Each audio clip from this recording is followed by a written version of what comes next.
U wilt, nee, jouw wolle dicht bij de mensen staan.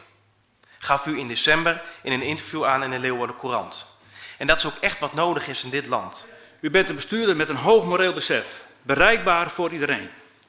En ook dat past bij Friesland, waar mensen elkaar kennen en echt contact willen hebben. Friesland zocht een ervaren bestuurder en dat bent u. Het zal u goed afgaan, ik ben ervan overtuigd.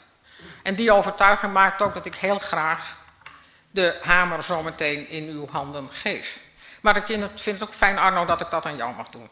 Met je voor mij zeer herkenbare bestuursstijl, je gevoel voor verantwoordelijkheid en vooral ook je grote hart, en dat is al meer aan de orde geweest, je grote hart voor Friesland. Een soort willen hier, zou ik zo zeggen. Friesland.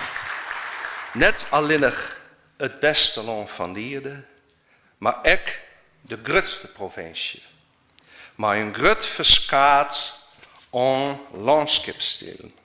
Een sterk MKB en een internationaal vooraanstaande landbouwsector.